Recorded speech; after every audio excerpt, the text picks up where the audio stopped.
warahmatullahi wabarakatuh. Innal hamdalillah la haula wala quwwata illa billah.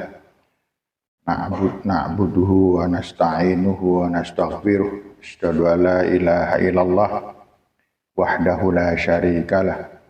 Wa asyhadu anna Muhammadan abduhu wa rasuluhu la nabiyya ba'dah wa la rasula ba'dah. Jamaah rahimakumullah.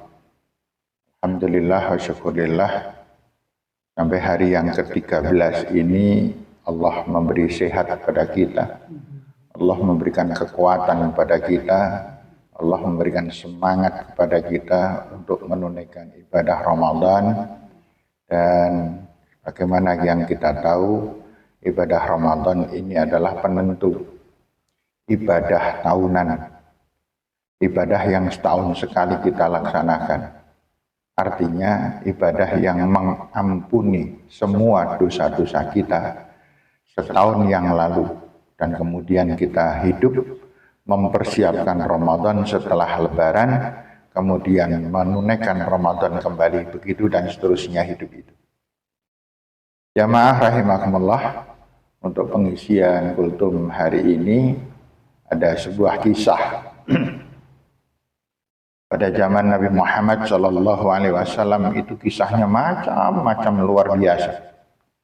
Salah satu di antaranya yang cukup luar biasa yaitu kisahnya seorang sahabat bernama Julaibib. Siapa dik? Namanya siapa? Julaibib. Ini nanti jangan nengok kanan kiri ya. Julaibib itu orangnya pendek. Julaibib itu orangnya hitam. Julaibib itu orang wajahnya jelek. Hitam, jelek, pendek. Dia tidak punya rumah. Sudah lengkap kan? Miskinnya luar biasa, jelek, pendek, hitam. Kalau jalan kemana-mana nggak pernah pakai sepatu, nggak pernah pakai sandal, ngodok terus. Makannya sembarang asal makan. Dia selalu berada di pasar. Tapi satu keistimewaan Julaibib adalah setiap berjamaah selalu ada. 5 kali, sholat 5 kali selalu di masjid. Ini hebatnya Julaibib. Sampai-sampai Rasulullah mengenalnya karena sering sekali ketemu. Dan Julaibib ini usianya sudah di atas 25 tahun. Pada suatu hari ketika pulang dari masjid, beliau Julaibib ini ditepuk pundaknya oleh Rasulullah SAW. Hai Julaibib, kamu sudah menikah atau belum? Julaibib menjawab, belum ya Rasul. Kenapa belum menikah? Tidak tahu ya Rasul siapa wanita yang mau dengan aku. Beberapa hari kemudian Rasulullah SAW ketemu lagi dengan Julaibib di masjid. Dan ditanya, sudah menikah atau belum Julaibib? Belum wahai Rasul. Kenapa enggak menikah? Enggak ada yang mau Rasul katanya. Hanya bukan tidak ada yang mau, dia nggak berani melamar kan, nggak ada orang. Julaibib itu tidak mempunyai riwayat bapaknya siapa, ibunya siapa, dari mana asalnya, itu tidak ada riwayat. Jadi anak gelandangan 100%. Iya, gelandangan benar-benar. Pada suatu hari Rasulullah SAW bertanya. Ini pertemuan yang ketiga, Julaibib, ya Rasul, kamu mau nggak menikah? Ya gimana ya Rasul, saya nggak punya apa-apa. Enggak, persoalannya kamu mau atau tidak menikah? Ya mau aja Rasul, tapi dengan siapa? Ayo ikut aku. Rasulullah SAW berjalan, diikuti oleh Julaibib. Masuklah Rasulullah, ngetok pintu sebuah rumah yang cukup bagus. Dan kemudian ditemui oleh bapak-bapak. Oh, tergopoh-gopoh bapak-bapak ini sangat menghormati Rasul. Kemudian Rasulullah SAW bertanya, Pak, itu anak gadismu sudah menikah atau belum? Ditanya semacam ini, lah Rasulullah GR banget. Wah, gembiranya luar biasa. Belum Rasul, belum. Dikiranya Rasul yang mau ngelamar. Mau dinikahkan atau tidak? Ya tentulah Rasul, tentu saya nikahkan. Baik, kamu anakmu saya lamar, boleh enggak? Boleh Rasul. Tapi dengan orang ini bernama Julaibib, melihat potongannya, orang ini langsung mendelik, hah? Pendek, ireng, jelek. Iya, dilihat kakinya gitu nih, kakinya drijine jempol kabeh.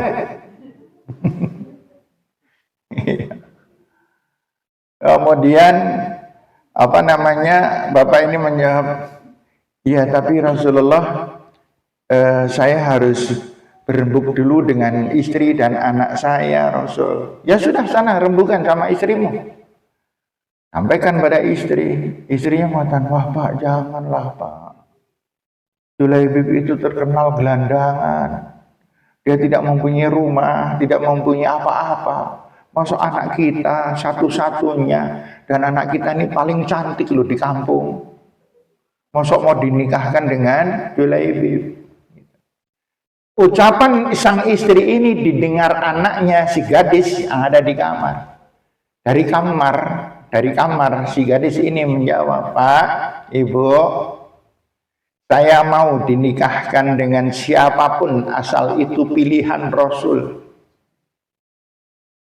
Kita tidak boleh membantah Rasulullah. Perintah Rasulullah adalah perintah Allah.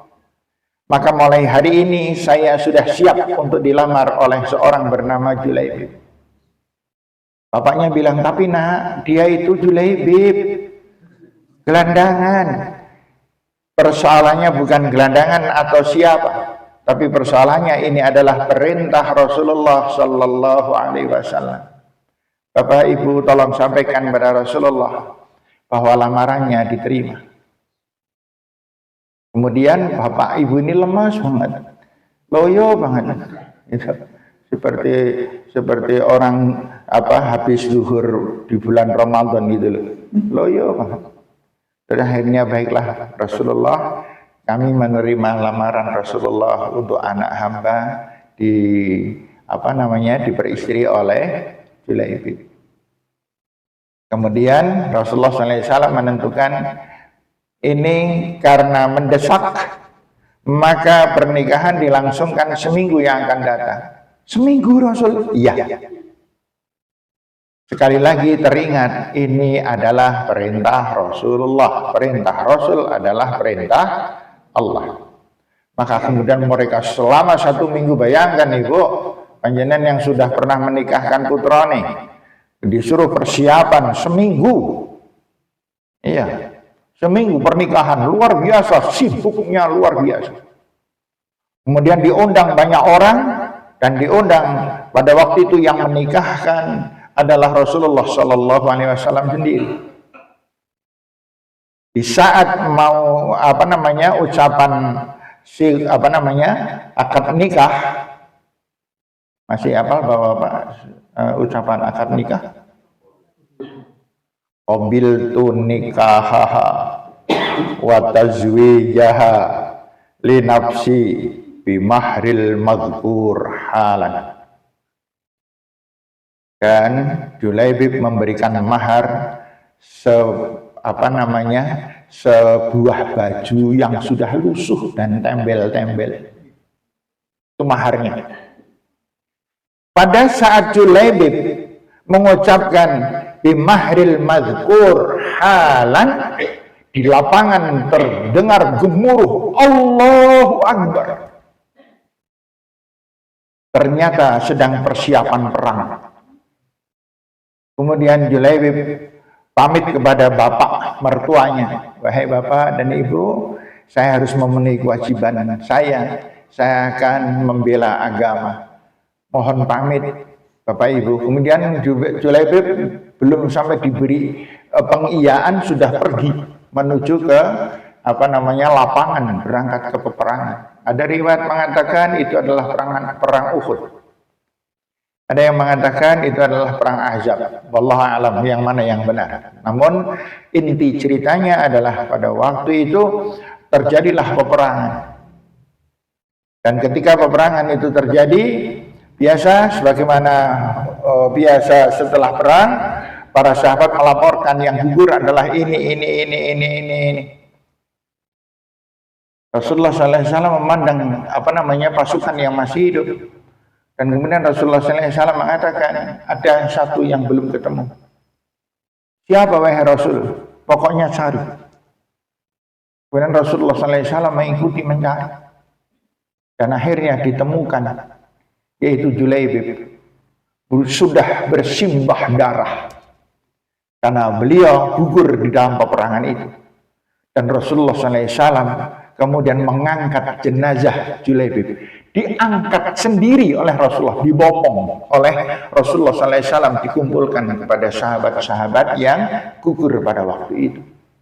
Dan kemudian Rasulullah SAW bersabda, Julaibib yang tidak ada apa-apanya di dunia mendapatkan surga Allah Subhanahu wa Ta'ala. Sehingga Bapak-bapak dan Ibu-ibu, dari kesimpulan cerita ini ternyata bahwa Allah tidak menilai siapa kita, tapi yang Allah nilai adalah apa yang kita perbuat di dalam hidup dunia. Siapa yang mau berjuang, siapa yang membela agama, dialah manusia yang paling terhormat di dunia. Makanya Rasulullah SAW pernah bersabda, khairun nas anfa'uhum linnas. Sebaik-baik manusia adalah yang paling bermanfaat bagi orang lain. Demikian, semoga bermanfaat. Mohon maaf, nasr minallah. Assalamualaikum warahmatullahi wabarakatuh.